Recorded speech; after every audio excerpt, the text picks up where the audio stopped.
প্রিয় শিক্ষার্থীবৃন্দ, আসসালামু আলাইকুম। আপনাদের সবাইকে আইসিটি ক্লাসে স্বাগতম। আজকে এর আগেও আমরা তৃতীয় অধ্যায় নিয়ে আলোচনা করছি। তো আপনারা যে যেখানে আছেন ভালো আছেন আশা করি। আজকে আমরা তৃতীয় অধ্যায়ে যে বিষয় নিয়ে আলোচনা করব সেটা খুবই গুরুত্বপূর্ণ একটা বিষয় এবং আমাদের বোর্ডের বিভিন্ন জায়গায় এটা নিয়ে বিভিন্নভাবে কোশ্চেন থাকে। সেটা হচ্ছে এনকোডার। ঠিক, এনকোডার এটাও একটা লজিক সার্কিট। এর আগে আমরা বিভিন্ন ধরনের লজিক সার্কিট বা যুক্তিবদ্ধ নিয়ে আলোচনা করছি। তো আজকেও আমরা একটা ধরনের লজিক সার্কিট নিয়ে আলোচনা করব। এগুলো হচ্ছে এক ধরনের কম্বাইন্ড লজিক সার্কিট। কি লজিক সার্কিট? কম্বাইন্ড মানে বিভিন্ন একের অধিক লজিক সার্কিট একসাথে কানেক্টেড থাকে, এই জন্য এদেরকে সমবায় সার্কিটও বলা হয় বা সমবায় বর্তনী। কি বর্তনী? সমবায় বর্তনী। তো আজকে আমরা তৃতীয় অধ্যায়ে এনকোডার নিয়ে আলোচনা করব। এমন একটা লজিক সার্কিট রয়েছে কি এনকোডার, যাচ্ছে এনক্রিপশন কোডার। ইংলিশে এনকোডারের পূর্ণরূপ হচ্ছে এনক্রিপশন কোডার, যেটা হচ্ছে ডেটা কি করে? এনক্রিপ্ট করে। কি করে? Data encrypt. এনক্রিপ্ট মানে হচ্ছে, দেখেন আমি যদি আমরা হাতের 5টা আঙ্গুল চিন্তা করি, এখানে 5টা আঙ্গুল আছে। এই 5টা আঙ্গুল যদি আমি আবার মুভ করে ফেলি, আমার কি পরিধিটা কমে গেল, কিন্তু আমার আঙ্গুলের সংখ্যা কমলো না, আঙ্গুল যা আছে তাই আছে। তো এটা হচ্ছে একটা এনক্রিপশন ওয়ার্ড। মানে হচ্ছে কি এনক্রিপশন মানে হচ্ছে কোনো একটা কাজকে যদি অধিক একটা এরিয়ার মধ্যে বা বিস্তার একটা এরিয়ার মধ্যে থাকে, সেই কাজগুলোকে গুছিয়ে নিয়ে বলা হয় এনক্রিপশন ওয়ার্ড। তো যদি আমরা এখানে কি নিয়ে এনক্রিপশন করব, এখানে আমরা বাইনারি বিট নিয়ে এনক্রিপশন করব। কি নিয়ে? বাইনারি বিট নিয়ে এনক্রিপশন করব। তাহলে যদি আমরা একটা নির্দিষ্ট পরিমাণ বাইনারি বিট যদি একটা অধিক মেমোরির মধ্যে থাকে, তাহলে সেই মেমোরিটাকে যদি আমি কমাইতে পারি, তাহলে সেটা হচ্ছে এনক্রিপশন মেমোরি। তো এনকোডার হচ্ছে এমন একটা সার্কিট, সে কি করে? সেই বাইনারি বিটকে কি করে? এনক্রিপ্ট করে। বাইনারি বিটের সংখ্যা কমে যাবে এবং কিন্তু মেমোরি কমবে না। তাহলে আমাদের এই কাজগুলো করে কি এনকোডার। তো আসলে দেখি এনকোডার কিভাবে কাজ করে। প্রথমে আসছে যে এনকোডার হচ্ছে এনক্রিপশন কোডার। সে কি করে? অধিক সংখ্যক বাইনারি বিট থেকে অল্প সংখ্যক বাইনারি বিটে পরিণত করে। কি অধিক সংখ্যক? এখন কথা আসছে যে কি পরিমাণ সে বাইনারি বিট নিয়ে সে কি করে কমায়। ইনপুট বিট সংখ্যা টু দি পাওয়ার n হলে আউটপুট বিট সংখ্যা হবে n। এটা হচ্ছে কি এনক্রিপশন কোডের একটা ফর্মুলা বা তার নীতি। সে কি পরিমাণ ইনপুটের বিট সংখ্যা যদি টু দি পাওয়ার n হয়, তাহলে আউটপুট বিট সংখ্যা করবে কত? n। তাহলে ইনপুট বিট সংখ্যা যদি एग्जांपल যে 8টা হয়, 8টা মানে কত? টু দি পাওয়ার 3। তাহলে আউটপুট বিট সংখ্যা কত হবে? 3। তাহলে যে পাওয়ারটা যে পরিমাণ বিট থাকবে এটা হচ্ছে কি? এটা আউটপুট। তাহলে যদি আমার 16 হয়, ইনপুট বিট সংখ্যা যদি 16 হয়, তাহলে আউটপুট বিট সংখ্যা কত হবে? 4। মানে টু দি পাওয়ার 4 মানে কত? 60। তাহলে ইনপুট বিট সংখ্যা যদি হয় কত? 64, তাহলে আউটপুট বিট সংখ্যা কত হবে? টু দি পাওয়ার 64 মানে কত? টু দি পাওয়ার 5 হচ্ছে কত? একটু অ্যানালাইসিস করি। 8 এর ডবল হচ্ছে কত? 16। Two the power 4 output bit হলে ইনপুট বিট হলে আউটপুট বিট হলে কত? 4। তাহলে টু দি পাওয়ার 5 মানে হচ্ছে 32।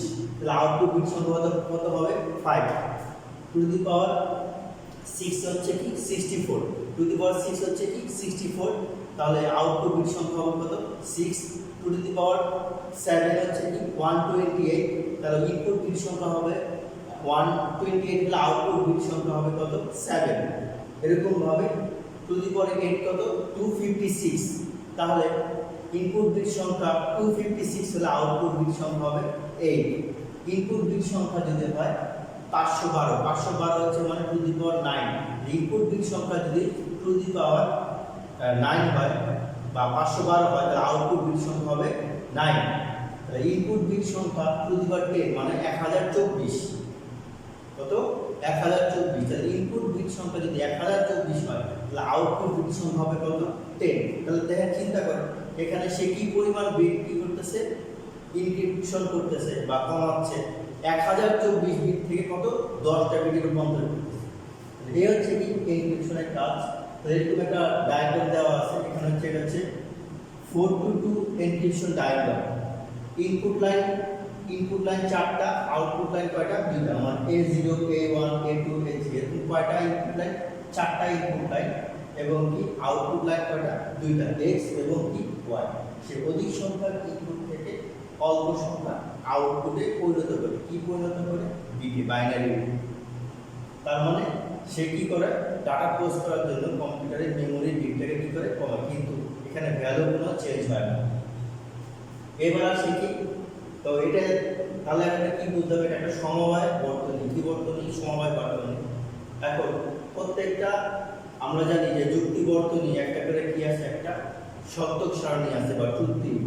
এটার একটা ট্রুথ টেবিল, এটা হচ্ছে কি 8 to 3, কি 8 to 3 একটা ট্রুথ টেবিল, মানে 8টা ইনপুট 3টা আউটপুট।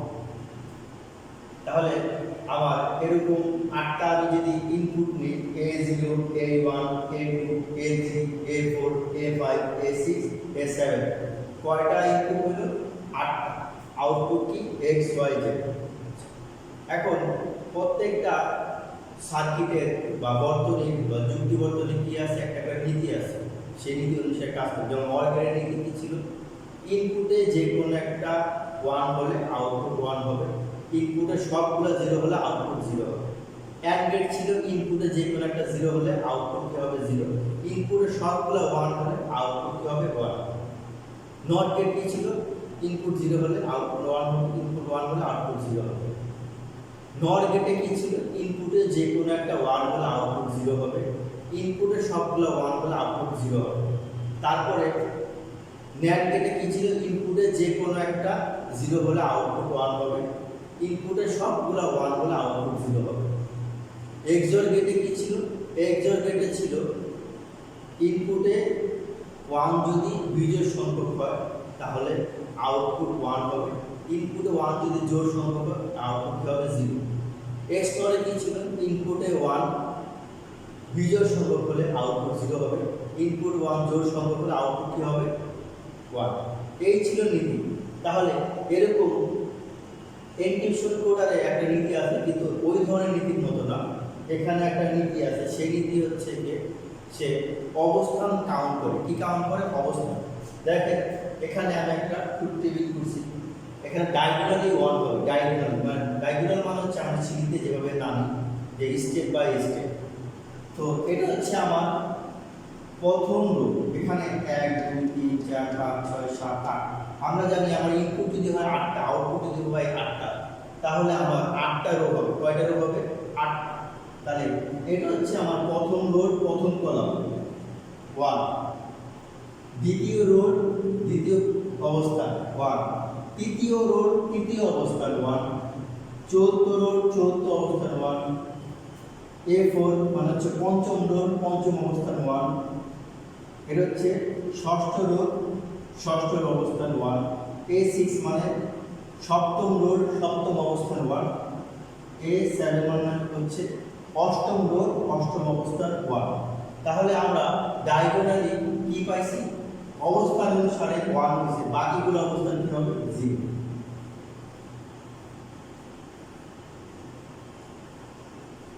কিছু কিছু বইয়ে দেওয়া আছে যে কোনো অবস্থানে 1 হবে, বাকিগুলো অবস্থান কি হবে? 0। আসলে এটা ঠিক না। কি ডায়াগোনালি 1 হবে, একটা নির্দিষ্ট অবস্থান পজিশন অনুসারে 1 হবে, বাকিগুলো অবস্থান কি হবে? 0। আর আউটপুটে আমরা যেগুলো বিটগুলো যেভাবে তৈরি হয়, আমরা আগে যেভাবে বিভিন্ন গেটের ক্ষেত্রে ইনপুটে বসাইছি, প্রথম অবস্থায় একটা 0 একটা 1, একটা 0 একটা 1, একটা 0 একটা 1, একটা 0 একটা 1। তারপরে দ্বিতীয় কলামে 2টা 0 2টা 1, 2টা 0 0। তৃতীয় কলামে 4টা 0 4টা 1, কয়টা 1? 4টা 0 4টা 1। এই ছিল হচ্ছে কি আমার ইনপুট এবং কি আউটপুট তৈরি করার পজিশন কিসের? এনকোডার। এখন আমরা জানি যে আমরা সত্যক সারণী থেকে বা ট্রুথ টেবিল থেকে আমরা কি পাই? ট্রুথ টেবিল কি বলছিলাম? সত্যক সারণী হচ্ছে ইনপুট এবং একটা সমীকরণ বা ফাংশন অনুসারে, সমীকরণ বা ফাংশন অনুসারে কি ইনপুট এবং আউটপুটের পরিমাণ প্রকাশ করে একটা যুক্তি বর্তনী। তাহলে এখানে আমরা ইনপুট এবং আউটপুটের পরিমাণ পেলাম, তো বাকিগুলো অবস্থান 0 আপনারা বসাই নেবেন, আমি সবগুলো বসাইলাম না। এখন এই আমরা জানি যে একটা যুক্তি বর্তনী থেকে যুক্তি বর্তনী একটা সত্যক সারণী বা ট্রুথ টেবিল থেকে আমরা কি পাই? যুক্তি বর্তনী পাই বা লজিক সার্কিট পাই। তাহলে এখানে দেখেন এক্স, এক্স এর জন্য আমরা 1 পাইছি কোথায়? এক্স এর জন্য এই বরাবর, এক্স এর জন্য 1 2 3 4 5 6 7 8। আপনি দেখেন এটা যদি হয় আমার a0, এটা যদি a1 a2 a3 a4 a5 a6 a7। তো 7টা কলামের এই যে 3টা কলামের পাশে যদি আমি অবস্থানগুলো লিখে দিই তাহলে আমাকে আউটপুটটা বের করা খুবই সহজ হবে। x এর জন্য কোথায় পাইছি? a4 a5 a6 a7। এটা ছিল কি আমার a4, এটা ছিল আমার a5, এটা ছিল আমার a6, এটা ছিল কি আমার a7। তাহলে y এর জন্য কোথায় পেয়েছি? a2 a3 a6 a7, a2 a3 a6 a7। z এর জন্য কোথায় পেয়েছি আমি? a1 a3 a5 a7। তাহলে এখানে আমাদের মনে রাখতে হবে ইনপুট এবং আউটপুটে, আউটপুটে আমি যে অবস্থানগুলোর জন্য কি পাইছি? ইনপুটে 1 পাইছি, আউটপুটে যে অবস্থানগুলোর জন্য আমি ইনপুটে 1 পাইছি ওই অবস্থানগুলো হিসাব করে আমার সমীকরণ তৈরি হবে। x y z আমার আউটপুট চলক আছে কয়টা? বা আউটপুট আছে কয়টা? 3টা। যদি আউটপুট যদি থাকে আমার 3টা তাহলে আমার সমীকরণ কয়টা হবে? 3টা। তাহলে 8 2 3 যদি আমার এনকোডারের সমীকরণ হবে 3টা, যদি আমার 16 to 4 এনকোডার থাকতো তাহলে আমার সমীকরণ হতো 4টা, x y z বা w আমি যদি। তাহলে এখানে x এর জন্য কোথায় পাইছি? a4 এ a5 এ a6 এ a7। কি হবে? এই যে এখানে 1 এই বরাবর 1, এখানে 1 এই বরাবর 1, এখানে 1 এই বরাবর 1, এখানে 1 এই বরাবর 1। তা আউটপুট হচ্ছে x, ইনপুটে বরাবর 1 কোথায়? a7। আউটপুট হচ্ছে x, ইনপুটে বরাবর কোথায়? a6। আউটপুট হচ্ছে x, ইনপুটে বরাবর 1 কোথায়? a5। আউটপুট হচ্ছে x, ইনপুটে বরাবর 1 কোথায়? a4। এইভাবে আমরা ডিফাইন করব বা নির্ধারণ করব সমীকরণটা। তো এদিকে আমরা এদিকে হিসাব, যদি আমি এখানে এই পাশে লিখে নিই তাহলে এই পাশে আমার হিসাব করা লাগবে না। তাহলে এখানে হবে, যদি আমি সরাসরি দিকে তাকাই, এটা কানেক্ট অবস্থান, এটা a3 কলাম, এটা a4 কলাম, এটা a6 কলাম, a6 কলাম, এটা a7 কলাম। তাহলে y এর জন্য কোথায়? a2 a3 a6 a7। z এর জন্য a1 a3 a5 a7। তাহলে এই কি পাইলাম আমরা? সমীকরণগুলো পেলাম। x এর জন্য a4 a5 a6 a7। একটা জিনিস মনে রাখবেন, সেটা হচ্ছে এনকোডার হচ্ছে অর গেট নির্ভর, মানে হচ্ছে এটা এনকোডার তৈরি হয় অর গেট দিয়ে তৈরি হয়, অর গেট নির্ভর বা অর গেট দিয়ে তৈরি। কি? অর গেট দিয়ে তৈরি। কোন গেট দিয়ে তৈরি? অর গেট দিয়ে তৈরি। তাহলে x a4 a5, এখন আমরা যুক্তি বর্তনী যদি আঁকি, এটা কি এনকোডারের যুক্তি বর্তনী। 8 যদি 8 to 3 আমরা কি একটা সত্যক সারণী নিছি 8 to 3, তাহলে 8 to 3 যদি আমরা যুক্তি বর্তনী আঁকতে চাই তাহলে আমার 8টা ইনপুট লাইন লাগবে, a0 থেকে a7, a0 a1 a2 a3 a4 a5 a6 a7। প্রথমে এখন আসবো কি বলছিলাম যে মনে রাখতে হবে যে সত্যক সারণী থেকে আমরা পাই সমীকরণ এবং সমীকরণ থেকে পাই আমরা কি যুক্তি বর্তনী। তাহলে x এর জন্য a4 a5 a6 a7 সবগুলো মাঝখানে কি আছে? প্লাস। তার মানে কি প্লাস থাকলে কোন গেট? Or gate. তাহলে প্রত্যেকটা গেটের কি আছে? প্রত্যেকটা গেটের ইনপুট লাইন আছে এবং কি একটা আউটপুট লাইন আছে। তাহলে x এর জন্য a4 a5 a6 a7 চারটা আমার কি ইনপুট লাইন। কয়টা? 4টা। x a4 a5 a6 a7। তাহলে a4 থেকে আমি ইনপুট ডান নিলাম, কারণ এই লাইনে যা আছে সব a4। তারপরে কি আমি a5 থেকে একটা কি নিলাম, ইনপুট নিলাম। তারপরে a6 থেকে নিলাম, তারপর ঘর থেকে নিলাম a7 থেকে। সবগুলো কি করলাম? অল করলাম, আর আউটপুট আসলে কি? x। তাহলে a4 a5 a6 a7। একই রকম ভাবে আমি কি করলাম, আমার y এর জন্য সমীকরণ কি পাইছি? a2 a3 a6 a7। তাহলে y সমান সমান কি আসবে? a2 a3 a6 a7। তাহলে y এর জন্য a2 থেকে নিলাম একটা ইনপুট কানেকশন, a3 থেকে নিলাম, দেখেন এখানে আমি লিখে দিছি। তারপরে a6 থেকে নেওয়া হয়েছে, তারপর ঘর থেকে a7। জেনের জন্য আমরা ঘর থেকে পাইছি, জেনের জন্য a1 a3 a5 a7।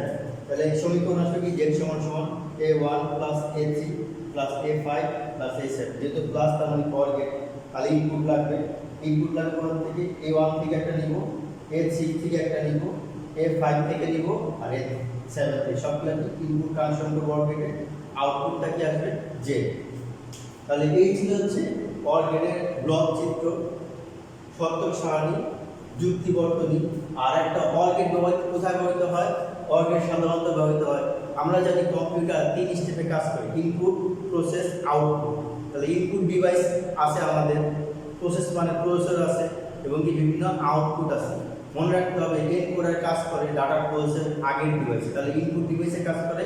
এবং কি তথ্য প্রক্রিয়ার পূর্বে যদি কোনো বর্তনী থেকে থাকে বা লজিক সার্কিট থেকে থাকে, সেসব সার্কিটে ব্যবহার করা হয় হচ্ছে কি? OR gate. তাহলে ইনপুট ডিভাইসে ব্যবহার করা হয়, এবং কি প্রসেসের পূর্বে। তাহলে কি অক্টাল থেকে বাইনারি, যেরকম অক্টাল থেকে বাইনারি, হেক্সাডেসিমাল থেকে অক্টাল, মানে অধিক পরিমাণ বিট থেকে কি অল্প পরিমাণ বিটে যদি আমরা কোনো কিছু রূপান্তর করতে চাই, তাহলে এই যে কাজগুলো করে সেটা হচ্ছে কি? এনকোডার। তো এনকোডার আবার বলি এনক্রিপশন কোডার। সে কি করে? অধিক সংখ্যক বিট থেকে অল্প সংখ্যক বিটে রূপান্তর করে, এবং কি সে টু দি পাওয়ার n সংখ্যক বিট রূপান্তর করে।